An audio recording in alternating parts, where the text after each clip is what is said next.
Subscribe करें हमारे state media channel को, देखिए देश विदेश की बड़ी खबरें। समाज सेवी वार्ड नंबर 40 खोजवा के पार्षद राजेश केसरी ने आज बजट, हिंदी पत्रकारिता आदि विभिन्न मुद्दों पर स्टेट मीडिया समाज से बातचीत की।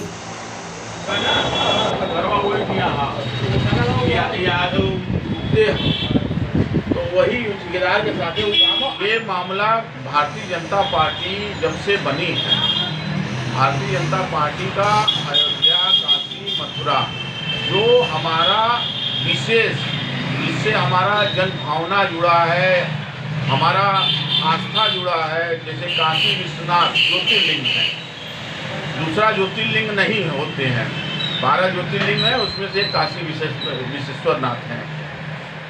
राम जन्मभूमि, वहाँ राम जी पैदा हुए हैं, जन्मभूमि है, दूसरी जगह राम जन्मभूमि बन नहीं सकता। तीसरा कृष्ण जन्मभूमि, कृष्ण जी का जन्मभूमि है, वो दूसरी जगह नहीं बन सकता।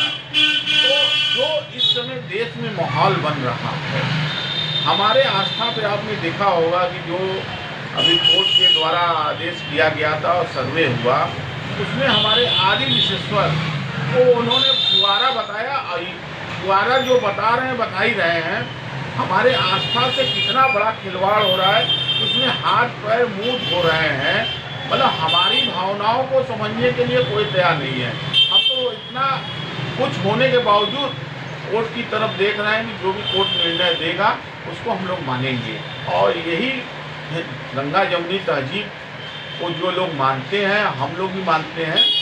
एक तरफा गंगा जमुनी नहीं होता। मेरे आस्थाओं पे आप जोर भी कर रहे हैं और दूसरी तरफ आप जबरी बात कर रहे हैं कि औरंगजेब एक आक्रमणकारी था, उसका इस हिंदुस्तान के मुसलमानों से कोई लेना देना वास्ता नहीं है। हमारे देश में जैसे अंग्रेज आए, उसके पहले मुगल आए, ये सब आक्रमणकारी थे। इनका लक्ष्य ही था कि देश में भेदभाव पैदा करके वो राज करना, यहाँ को संपदा को लूट के जाना अपने देश में। तो इसलिए अब कोर्ट जो भी डिसाइड करेगी उसको सारे पक्षों को, जैसे राम जन्मभूमि में मान्य हुआ, वैसे ये दोनों जन्मभूमि, कृष्ण जन्मभूमि और काशी विश्वनाथ, ये हमारे आस्था का केंद्र है। जैसे काबा दूसरा नहीं हो सकता, वैसे ज्योतिर्लिंग और जन्मभूमि दूसरा नहीं हो सकता। इसलिए हमारे भी भावनाओं को, आस्था को समझिए और ये दोनों कम से कम हिंदुओं को मिलना चाहिए। बाकी जो कोर्ट डिसाइड करेगा वो सारे पक्षों को मान्य होगा। दरअसल पिछले हम 30 साल से इस क्षेत्र में काम कर रहे हैं। 2 बार मैं पार्षद भी रहा हूँ और जब से इलेक्ट्रॉनिक मीडिया या सोशल मीडिया आया हुआ है, तो पत्रकारिता में जो प्रखरता होना चाहिए था, बिना निस्वार्थ, जैसे पहले लोग एक से एक पत्रकार हुए हैं जो कि सरकार से सीधी टकराव लेते थे, उनके कलमों में इतना दम होता था कि सरकार में उथल पुथल मच जाता था।